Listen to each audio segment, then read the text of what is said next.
Jiminy Cricket, c'est la conscience de Pinocchio, son guide pour le droit chemin. Et toi, du coup, est-ce que tu vas savoir être un véritable Jiminy Cricket lors des évaluations annuelles de ton équipe? Eh bien, c'est un peu la question que je vais aborder aujourd'hui. Tu sais, les évaluations annuelles, c'est souvent ce rendez-vous qui est redouté, alors qu'au contraire, à mon sens, ça devrait être vu comme une réelle opportunité d'échanger entre le leader et ses équipes. Eh bien ça peut changer si tu en fais la boussole de croissance de ton équipe. Et vraiment, encore trop aujourd'hui, pour beaucoup, l'évaluation annuelle, c'est un jugement qui est souvent pénible. Et pourtant, ça devrait être considéré pour eux comme un moment de feedback, une boussole justement pour l'avenir à venir.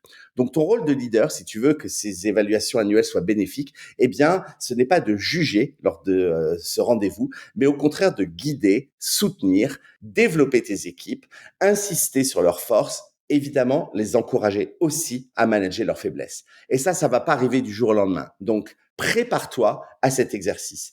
Mets en lumière leurs succès, leurs forces, identifie bien évidemment leurs axes d'amélioration précis et surtout, aide les membres de ton équipe à se projeter dans l'avenir. Que le membre de ton équipe sache où il ou elle va, ce qui est attendu de lui ou d'elle et surtout comment y arriver. Cette évaluation annuelle, ça doit être un dialogue, ce n'est pas un monologue du leader envers ses équipes. Il faut que tu fasses de l'évaluation annuelle un moment de croissance, un vrai rendez-vous pour donner du sens à la performance de tes collaborateurs.